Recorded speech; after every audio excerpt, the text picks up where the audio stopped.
The concept of flipping a guitar, buying one specifically to sell for profit, is a cornerstone of the guitar industry. Every guitar store does it, but when the regular Joe does it, there is somewhat of a taboo surrounding it. And because of that, people don't really share the finer details of how things work. Now, I've bought and sold guitars before, and I've even made a profit, but I've never bought a guitar specifically to sell. So today, to lift the veil on the concept of flipping a guitar, I thought I'd do it. I thought I'd go out, buy a guitar just to sell it, and document the whole process and see just how easy or difficult it would be to flip it and make a profit. And things weren't exactly plain sailing. Oh, I don't even know what that is. Oh, I really don't want that to be snot. Oh, it's yellow. Oh, it's yellow. Oh. You seeing that? It's just pure black and... oh, no. I'm starting to feel like I paid too much. I should be being paid hazard pay at this point. So the first challenge was to find a guitar that I thought that I could flip for a profit. And the best chance that I thought I had was to buy locally. When people sell locally, it's because they're trying to avoid selling things online and shipping and all the hassle that goes with it. So you can tend to get a better price if you buy locally than if you're going to buy online. So it gives you that little bit of a profit margin for flipping. I looked around for a while and I eventually found a listing on Facebook Marketplace that I thought might just be the type of guitar that would work for this job. So I went to go and see it. To get this guitar, we've had to come to Malahide, which isn't too bad. It's an hour and 40 minutes here, hour and 40 back, but that's still over 3-hour round trip. So this guitar better be good. The seller says that it's in pristine condition, and if it is, then I'm going to be happy. But let's see if this guitar case on my back ends up full. The case on my back is empty. But that's because he already had a gig bag. We got it. We're going to take it home and we'll take a closer look, give it a clean, and yeah, I think we did good here. Right, so there's a lot of questions to answer. What guitar did I get? Why did I get it? It was a bit of a gamble. What condition is it in at the moment, and how much did I pay for it? Well, let's start with what is it. This is a BC Rich Pro X Mockingbird. It's from 2012, serial number dates it to September of 2012, which works for me because this guitar was released in 2012. But this guitar is frankly filthy. It really is not particularly clean, so we will have to clean it. It's got gunk and all sorts of stuff in it, and it desperately needs not only a cleaning, but a setup as well. Now the question that you may ask, I would ask too, why this? Well, it is a bit of a gamble in what we're trying to do, but I think it might pay off. BC Rich have not really been readily available in this part of the world for a while now. There's several problems up with BC Rich. I'll make a video about that. I did, and 110,000 of you watched, which is pretty cool. But at the end of the day, what that means is that these guitars are harder to get in Europe, and well, that means that if you want one, you really have to go second-hand. And these guitars are good. These are made in Korea, the World Music Factory, just like the modern day ones are too. Like most guitars are, really. And this one has some good parts as well. BC Rich did partake in the cardinal sin that certain guitar manufacturers do, and they really shouldn't. It's where they take a guitar, they name it something, and then they release that guitar again, same name and everything, but lower specs. So there are two versions of the Pro X Mockingbird. This is the higher end one where you've got Grover tuners, you've got a Floyd Rose 1000, you've got EMG pickups, whereas the cheaper one that was still called the Pro X was Floyd Rose Special, BC Rich branded pickups and so on. So they kind of lowered things. This one is the higher end version of that. Okay, because of the condition of everything, just in the sense of it's just being dirty, I'm gonna take stuff out. It still has the film and stuff on the back plates, which is kind of cool, but it really needs a clean. So I'm going to take the Floyd out, and if I'm trying to sell this, it's kind of like selling a used car, right? If you clean it, there is a decent amount of chance that there'll be more interest than just selling it as a very dirty, frankly a bit smelly guitar. I'm just taking the Floyd out. There is, oh, I don't even know what that is. Oh, can you see that? Do you want to see that? I don't know what that is, but it's, and that Iwi stuff is also on the foam cover of like under the trim. Oh, it's not nice. It is not nice at all. So why did I get this? A couple of reasons. One, BC Rich, rare in certain parts of the world, particularly this part and Europe. So if you want a BC Rich, you do have to get them secondhand. This is a secondhand guitar.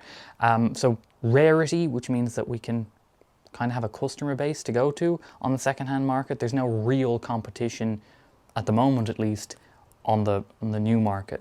Secondly, I do actually like these types of guitars, so that's always a good thing, although it is a little bit of a risk for us, because if I like it too much, then I keep it, but we're going to try not to. And then I should also say, how much did I pay for this? And well, looking at the particular condition, I maybe overpaid a little bit. This guitar was listed for 650 euro. I offered 550 euro. Now, I know for a fact that I could have offered less and still walked away with this guitar. I could have gone in for 450 and I probably would have got this, maybe even 4, because when you're uploading a guitar on Facebook Marketplace, it's because you've got a reluctance to ship a guitar. And it's the other factor why this is maybe a little bit of a gamble, is that while I like these guitars and there is absolutely a market for them, the pointy wacky shapes are a little bit harder to sell in just a local market. This guitar very likely will not sell in this country when I try and sell it. So I put 550 in because I also didn't want to, you know, feel like I was taking advantage or anything. It was an ethical purchase I wanted, so that's what I got. And if that meant I overpaid a little bit, because there is going to be a lot of work to put into this to get it up to where it should be, so be it. I think there's still room for profit. It's not all the money gone. It's just, it requires some serious work. Probably my favorite part of this guitar is the binding. We've got full neck, headstock and body binding, and it's a pearlescent ivory, I guess, but it's like a creamy type of binding, and I think it looks really nice. I think this guitar would actually look way better with like double cream pickups or zebra pickups. I think that would actually look really cool. A bit better than the dual EMGs, but the EMGs give you a sound that maybe this guitar was kind of targeting towards.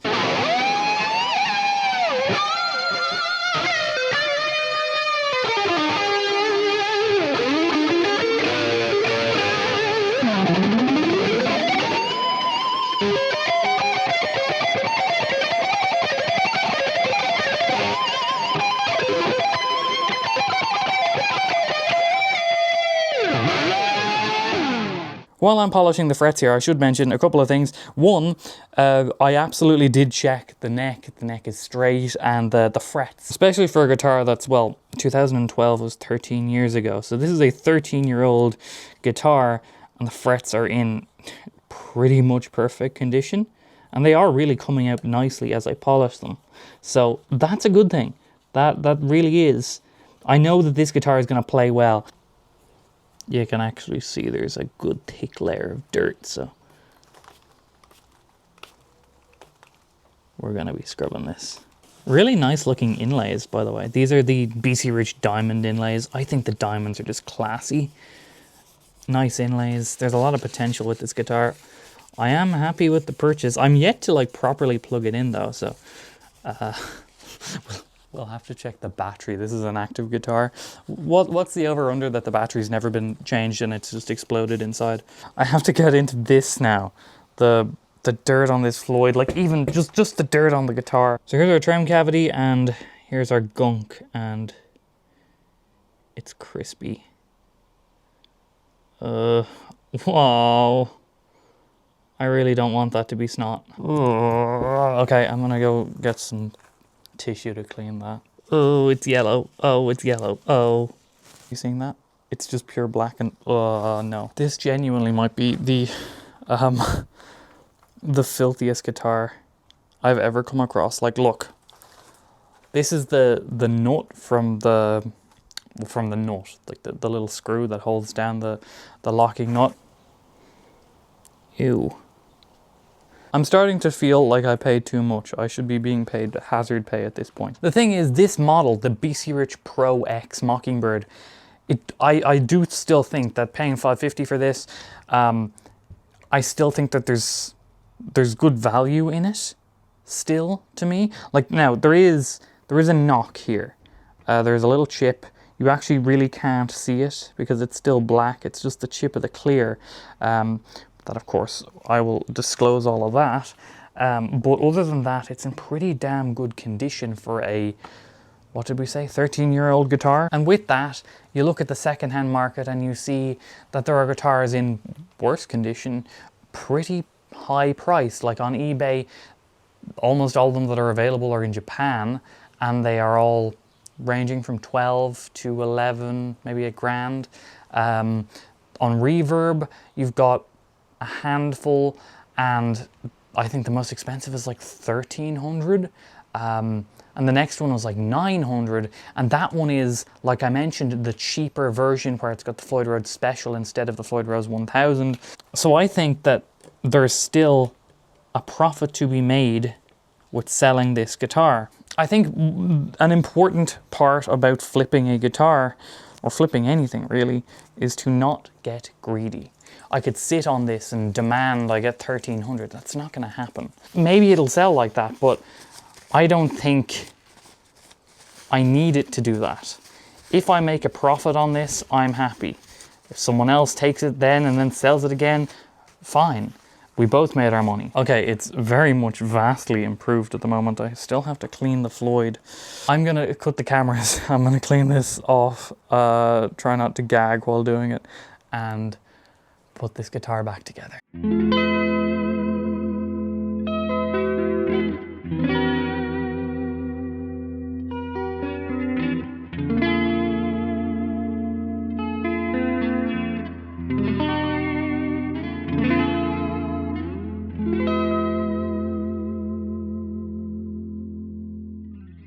So I set up the guitar, new strings, new battery, everything nice, and then set about taking some nice pictures of it.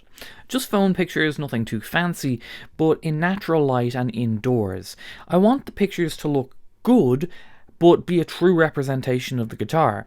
There's no point making it really, really look amazing and then the customer at the end of the day is really disappointed with it. I want to give a natural view of the guitar. I also took a lot of pictures of the damage, if there was any, and put a pic beside the damage just for scale reference.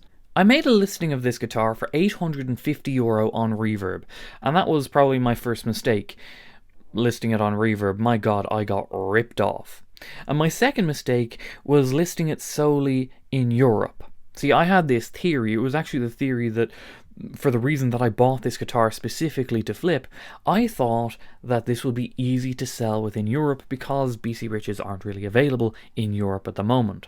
And while I was somewhat correct in the sense that there were a lot of watchers on this listing in Europe, no one really bid. There were no offers, there was no purchases. Now I could have sat on the guitar and eventually got something, but sitting on a guitar and waiting for it to sell isn't flipping it. I wanted a quick flip. Buy it, fix it up, sell it. That is the concept. So I opened up the listing to the rest of the world and immediately I received a lot more interest, primarily from the US. The problem, and one of the reasons that I didn't really want to ship outside of Europe, is that the shipping is a lot more expensive and people are less likely to pay a lot in shipping. So my plan was to list some of the shipping price in the shipping price and then eat the rest in the profit margin. Was that mistake number 3? Probably. I received 2 offers. One that after the multitude of fees wouldn't have been worth taking, and the second that I would have actually lost money on. So I didn't accept those offers. And then just as all hope was fading, this is about maybe around 2 weeks of the listing in, maybe even less, someone just outright and bought it at the listed price. €850 plus €100 shipping.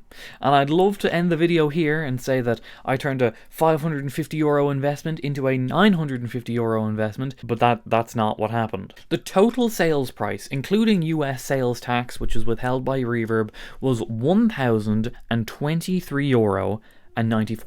Now remember, I paid $550 for the guitar, so I've almost doubled it. So I feel somewhat vindicated in the sense that I knew that that guitar was worth more to someone. Someone was willing to pay more, and that was the concept of the flip.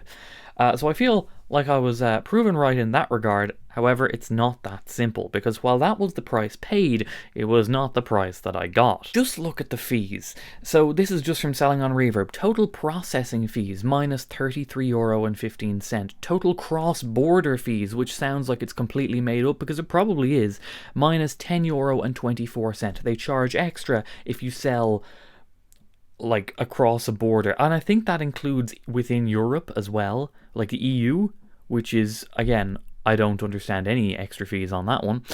Total selling fees, €47.50, just for the privilege of selling this guitar.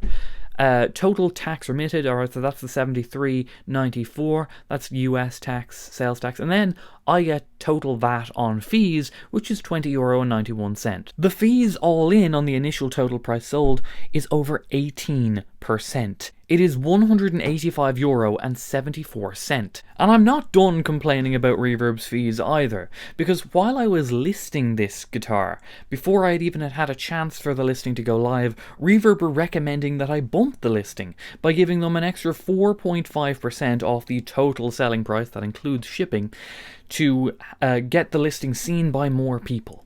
Now Reverb, I know your customer base are musicians, so it's not exactly the brightest sparks, but do you think we're that stupid? Because if you don't show the listings in front of the people that are most likely to buy them, you don't get paid at all. Why would I give you 4.5% off everything, on top of all the other fees, for just the chance of selling this thing? That 4.5% Reverb bump fee was works at €46, so almost the exact same price as the standard Reverb selling fee. So just double the fees, just to get the guitar seen by someone who might buy it. Reverb don't get paid if it's not seen by someone who might buy it. What? Anyway, at this point, I'm down €185, and you're probably thinking, oh, poor Mr. Moneybags, he has only got €838 out of his $550 investment, but I haven't shipped it yet. All packaged up, thick. This is actually a Sir box. There's 4 rolls of bubble wrap in here, plus extra bubble wrap, actually. I don't know how many newspapers in here, but it's to, you can't even see the amount I've filled the entire box. There is no movement of the guitar inside, so that's the goal. You don't want movement, and you don't want it to be, you kind of want it to be in the middle of the box and not hitting off any sides either. Sorry I can't show you more, but it's a good packing job. Now what I'm going to do is I'm going to just put some cardboard in here on top of that gap, but all of this is bubble wrap, and there's newspaper. If you go deep enough, I don't think I can even show you, but that's the type of packing job that this guitar received. Now maybe I went a little overboard on the bubble wrap, but I'm thinking that the end user of this has paid over $1,000 for it. The least they deserve is to get it in one piece. And also, from a selfish perspective, if the guitar is broken, it causes a whole lot more problems for me. So it was worth the extra packing. The box I got for free from the local guitar shop because I know the guys there. They're cool. And you could probably replicate that too. You could go to your local guitar store and ask if they have any spare boxes that they don't need. And the likelihood is, as long as you're nice, they'll just give you one. And then bubble wrap, I used a lot, but it ended up costing me €7.50 in packing material. Now, one of the reasons that I wanted to keep that guitar in Europe is because the shipping in Europe is a lot less expensive than shipping to the US. This guitar went to Arizona, and the shipping price, the cheapest shipping price, was €155.25. That is the cheapest I could get with insurance. So reverb fees, €185.74. Postage and packaging, €162.74. So that is a total of €348.48 just to sell this thing. After everything, I walked away with a grand total of $675.46. But remember, I paid $550 for the guitar. So my actual profit was €125.46. Reverb made more on this sale than I did. UPS made more on this sale than I did. I can't imagine a better metaphor for the music industry, where everybody gets a cut and their cut is always bigger than yours. But now at least we know the realities of flipping a guitar. It's definitely possible to make a profit if you buy the guitar at the right price and you sell to the right person. But the other harsher realities are, is it worth it to sell a guitar and make more profit for somebody else than yourself? If I've learned anything from this experience, it's that Reverb are charging ridiculous fees for the services that they offer. And I'm going to remember that. So, that's the video. Thank you for watching. If you liked it, please like the video. If you'd like to see more videos, subscribe, or maybe click the subscribe button that's on the screen, or the video that's available to watch. And yeah, I'll see you next time. Bye-bye.